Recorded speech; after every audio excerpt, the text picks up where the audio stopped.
This is the one of 17 built 1969 L88 Corvettes with an automatic transmission. Car's supposed to be green originally. He had it painted blue.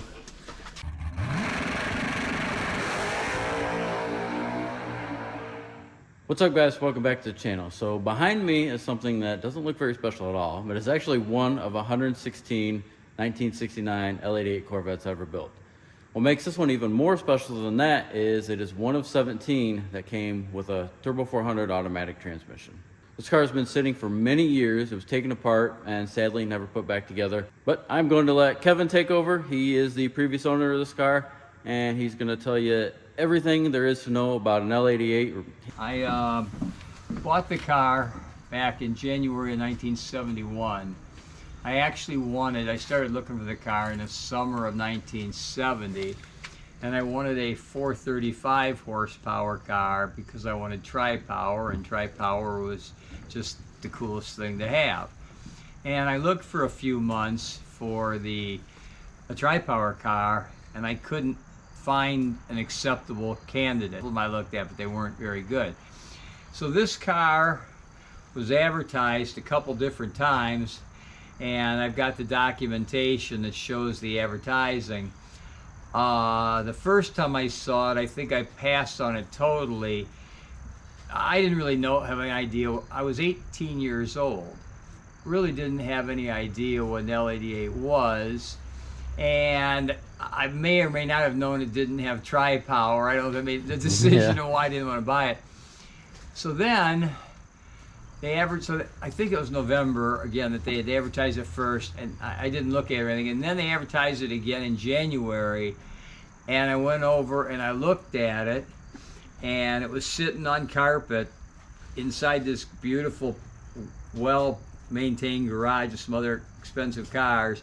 Guy had bought it for his wife and the baby, and the wife hated the car, and I don't think he owned it very long. I've got the documentation. I think I've got the dates of when he bought it, which was a few months before.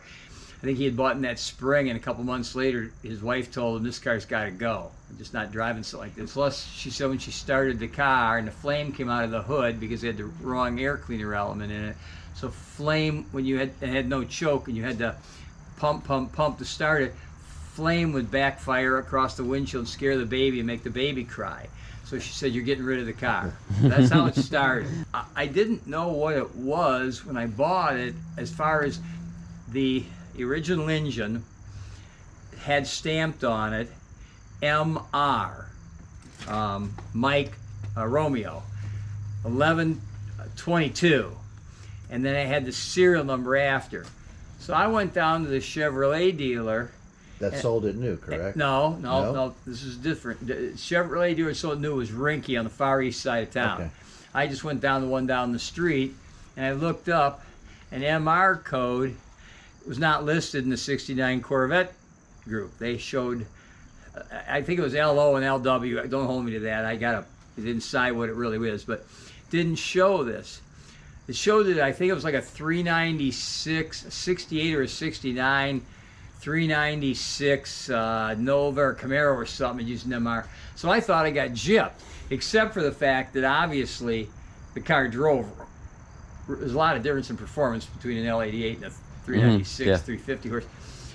It wasn't until decades later that I discovered, and I have the original paperwork that shows that Chevrolet had been unable to launch the open chamber. They planned at the start of 1969 model year to launch with open chamber cylinder heads due to piston failure, which Tom Langdon, the dynamometer engineer, worked on and told me all about this story.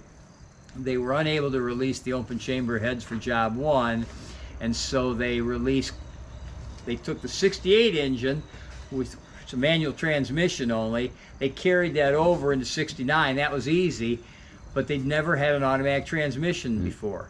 So they pulled a brand new part number, 3967832 is the engine assembly number, and they put a code. They randomly reused their codes. So that MR code that had been used once or twice over the years, they just, at Chevrolet, they would recycle them, and that was what the code is supposed to be. I have original documentation from 69 Corvette Planning Group that shows exactly that code was in production in 69. Okay. Be supplying that data. And then along the way, I met a lot of wonderful people. I was at Zora Duntov's home. I got pictures of that to show you.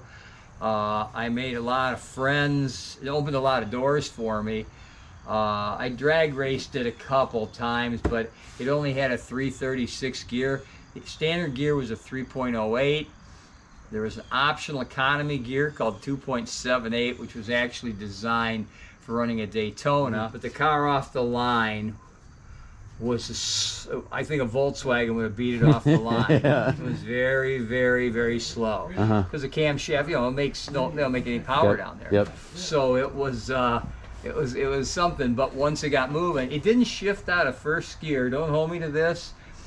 I'm going to tell you approximately my memory. It didn't shift, if you held your foot to the floor, it didn't shift out of first gear until somewhere between 65, 70 miles an hour. Yeah, I believe it. By the time it got up there, you know, around, 35, 45 miles an hour, then it started to move real well. Yeah. And we had some good times out on the freeway with it. I told your dad about taking it late at night. We used to go out where there was a stretch about 3 miles long and going slightly downhill, and there weren't any entrance ramps on it. And we did some interesting driving. Yeah. Over the years, I met wonderful people. Gib Huffstetter, who worked in the Corvette Systems Group, he's still alive. Bill Howell, who worked for Vince Piggins. Vince Piggins lived a couple blocks from my house.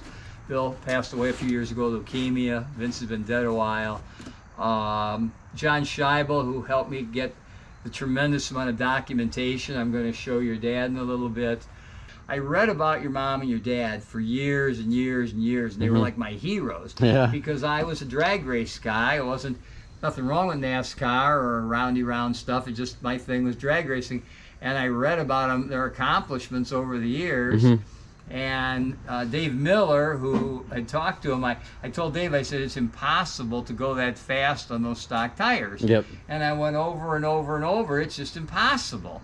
Well, your folks invited me down there last year to Martinsville, and I said, no, it is real. Yeah. It seems to break the laws of physics, but it's real. So it's amazing. Yep.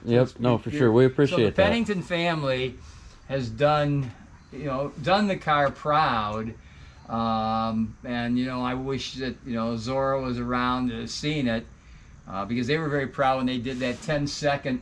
They did a 1970 prototype. It was Dave Miller owns a beautiful specimen where they put a 454 ZL1, which is a 427, as you know, in '69. In 1970 there was going to be a 454 version called LT2. And they Chevrolet Engineering built one of these as a press fun car and let everybody drive it. And they went, 1050, 1060, 1080, whatever it was. And they thought that this was just the end of the world fast. And I did too. Yeah. And this car was slowly going to be like that. Of course, your mom and dad, come along and just squash that. So what can I tell you? Yep. And then the other thing too is the Chevrolet Engineering car had headers on it. Okay. And matter of fact, what do they call it? 180 degree 180 headers? degree headers. Yep. Yeah, and they have your cars run the stock exhaust manifolds. So none of this is believable, but you can't argue with time slip. Yep. Can't argue with the facts. So everything that's, if you call that a path, everything that way all goes with a car. That's the original. That's the original thermostat housing. Now I did because this was a racer thing. Right. I drilled and tapped that. They left that nub there on purpose. Right. I drilled and tapped that because that was how you could let the air come out. And that's what the racers used to do. So that's why I did that. But that's the piece. Those are the original head bolts. Those are the original rocker arms. Now the rocker arms, because if you recall when they went from L88 to ZL1, the cam increase, they changed the rocker arm. Right. I think they went from L to H, and these were L's. remember, I was 18 years old, so I took a die grinder on the inside of them and the front end of them, and I opened them up a little bit. So The starter and there's the original starter at the starters bottom. and those boxes. Okay. Yeah, and then those are the original. If you've seen enough Chevys, you know that thick flange, that's the original intake manifold bolt right there. Yeah, those are very Yep. very hard to get. Yep, those are the originals. MR. Here we go. This is, as you can see here, this is production. This came from Tonawanda, and I'm going to give you a copy of this. It doesn't have all this marking on it. The person that gave me this piece of paper had unusual style and did what they did. They gave me enough at least to know. But, and the interesting thing was, Art Casper here, Art Casper was at Tonawanda, and he was in the release group, because this is production planning over in Tonawanda. I forget who Lishan was. He worked with this stuff too, and you can see the dates on this stuff, April 30th, 69. And this was what they were going to do. And then this is shipped through. This is what they had as the lineup that was available, and this is the number of engines they built through July 17th of 69. Now you got to remember, in the 1969 model year, they extended the run. I forget why. It used to be a lot of strikes back then. And I think on Camaro and Corvette, they extended the model year and built them to the end of December on there. So just a little quitting in like August. yeah, or you September. normally July you're done, August you're normally done. Now, so what they show here though on Mark engines is they show two things. They show this 3952 315 conventional M22, but notice it's underlined 1968. Okay, this is a 69 sheet. So I'm gonna get to that in a second. Also, if you look here, coming down here, let's see. Here's conventional 4-speed M22 L88. So you're gonna ask yourself, why are there two manual transmission L88 part numbers on there? I'm gonna get to that in just a second. Then we come over here, and we've got this Hydromatic automatic L88 with a part number 3955131, and then we have this guy 3967832 Hydromatic M40 L88. Okay, so but keep in mind the part number 3967832. Now look at this sheet here. Right over here, 3967832 RPO L88. Engine code MR. This one right here, the reason they had it underlined as 1968 was when they couldn't get this engine with open chamber heads to go to production because of the piston breakage, they carried through the engine from 68. The code on that for the manual transmissions in both 68 and 69 was IT. And as a matter of fact, the NCRS is waiting for me to give all this information to them, and they're going to revise their standards for all these codes because there have been mistakes in this for years. But there, right there, is, and the reason this part number is so late, 3967832, because it's higher than all these, is this was a last-minute decision that was made because they were real close to job one. Tom Langdon had the failures in the engine dynamometer room, and so we can't go to production. And they said, what are we going to do for L88s? And they said, well, we can carry over the 68 manual transmission because we already got one of those engines built. It's got the got the part number, it's all established. What are we going to do in automatic? And they said, we're going to have to go pull a brand new part number. That's why they pulled this number so late. It's way out there, and there's the code. It's MR. So that's really what happened at the start of 69. And I've got other documentation to show you on this. See, they were going to do stuff in 1970 and then canceled it because there's the dash sticker LT2. The only other one in the world of that I gave to Dave Miller. That was the ZL1 equivalent. That was the L88 equivalent. And then I can't remember if this was going to be the 435 horse equivalent. Now this was a production tag right here they put in 71. But there's another one. They never took that to production. That was going to be like the equivalent tri-power with oval port heads was what that one was going to be. And then I don't know if this was going to be, because again, that's a prototype part right there. That's a prototype part right there with 490 foot-pounds of torque. That's a prototype part right there with 500 foot-pounds of torque. That was the LS7, the L88 equivalent prototype part, and that's a prototype part. So those were never gone to production. And then this is when I first got the car, and it had just plain old black tires on it. And I'm pointing out the fact they're black for a reason. I can't find it. I've got it here. I'll give you the stencil I laid. I'm mad at myself. I got it somewhere, but I got to find it and get it to you. The stencil lays over the top of the car. As you're going to see in a minute, you're going to see a lot. You're going to understand when you see the other stuff I've got. That's the original gas tank sticker. There's a couple my friends had mishaps in their cars. Right. That's the copy of the shipper. Now, what's interesting about this is right here. So I owned this thing for decades and never looked at this. Somebody hand stamped that. That's not a production thing. T is Tonawanda. 11 is November. 22 is 22nd November. MR is the engine code. I looked at that piece of paper for 40 years and never noticed that until one day, and I looked at that. What I'm guessing happened was I know that this was the beginning copy, and I could even show you something that's called a copy number 7. I have it from another car. I didn't even know this copy 7. As the cars went down the production line, they went down the production line. They updated as they put features on the car. If they put the engine in, they had an updated copy right in here. I'll show you. It's copy 7. You're going to see it. And it would say engine T1122MR. Because what they did, and they had key, and it had the key numbers, which there's the keys right there. And there's 3 keys on this because the fact it's got a burglar alarm, okay? And then they had the transmission number and stuff. And I think the reason they gathered all that information is because they put it on the original warranty protecto plate, which I don't have. I've got to give you the second owner one. So anyway, but the numbers here match. I saw this just the other day. The dealer order number there matches this sheet. So these do match each other. This is, I think, the production date, which unfortunately was cut off. It's 12 something, like 08 of 1968.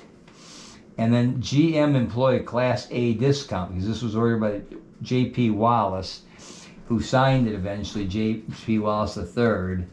And there's the 9932, and because there is no way to say That it has a that VIN number. this doesn't have a VIN number on it. No, they never do. Because it was at the start of production. So you actually could have one of these, and you could call that yellow, purple one over there. Yeah. And this is really valuable because these two make the car. Oh, you ask about me. I just found this picture. I hadn't seen this picture since 1971. I just found that picture the other day. If you look, you'll notice the tires on it, they're all black. Yeah. That was how I got the car, because the guy had worn, I told you, the rear tire is off. And I can't find it, and you're gonna see it in a few minutes here. I'm gonna show you the rest of the stuff that I still have to. Yeah, this one unfortunately down the bottom got damaged. Take this one right here with you. So did you put the stripe on it, or was it on it when you got it? I got it. It's the nicest, because there's a space. A lot of them they just put it solid. Mm-hmm. If you look at that carefully, and you probably can't see it in the picture, and I've got stencil, I just can't find it at the moment. I lay over it before I strip the stripe off. There's a thin all the way around it, and then a space, the same, so it's like maybe 3/16 of an inch thick, and then there's a space of the original phantom green color, about 3/16 of an inch thick, and then the rest of it's solid. Mm-hmm. There was something about that to the eye. Only thing I can do is draw a straight line. Right. Okay, I have no abilities with my eye, but I can appreciate beauty. I could just never create it. It's not, I'm not an art guy. This, just to the eye, was right. Just was right. LA image. Let's see. Hey, right there's a picture of the. Yeah, there's. I told you had the spacing. Okay, now where's here we go, right here. Zora said yes, these fender flares are going to come with L88s. Well, what happened was first they were going to put it, and they said we're going to put them on the cars in the assembly line first, but we couldn't justify the cost to change the production dies for a few hundred cars, so we're going to put them inside the car, and you're going to have to deal with tech. Now, I have subsequently obtained that special documentation, and I'm going to show you, Dad, there were 3 levels of it. The first level, when they wrote it up and planned to do this, they were going to put them on the car. Then, when they couldn't do that, the second level, they were going to put them inside the car. And it was just last night, after owning an assembly instruction book for 40 or 50 years, I happened to see something new. I keep discovering things all the time. And from late April through middle of July of '69 seems to indicate they may or may not have put the flares and instruction sheet inside the car. Maybe. I can only tell you the paperwork says that, which fits with what Zora said. But then I've got the third sheet of paper that says no, these are going to be service only, which ultimately they became service. So you'll see original paperwork, which again is the real deal. Yep. What else would you like me to tell you at this moment? I mean, I could go on like this for hours and hours and hours. I don't. Those right here, and these are. Oh, I got to give you this. You'll be real happy about that in a minute. These are all original Chevrolet blueprints, and they cover just. You want to see an 074 cylinder head? It's in here. You want to see the original 2 or 3 versions of the closed chamber cylinder head? It's in here. You want to see the original first design open chamber head? It's in here. That open plenum intake I could get you because I owe you that one. It's got the dimensions in here. You want to see all the camshaft full specs and everything? It's all in here. You want to see it? These when are. we redid the floors, all of that went in the bathtub. And we had to get everything off the floor. It was filled with blueprints. I mean, like, this is like a sheet with, this would be the master chart sheet for the piston and pin for the big and small block engine. And then what you would have to do, Chevrolet loves charts, and then what you have to do, and I have spent more hours than you can imagine, because then it breaks it down to just the piston pin, and it breaks it down to just the piston itself. That's how I created that sheet in there. That's why I said, this is the service number that you see out in the world. The sheet I made special has these numbers on it, because you'd never see this. So Chevrolet, these are way back.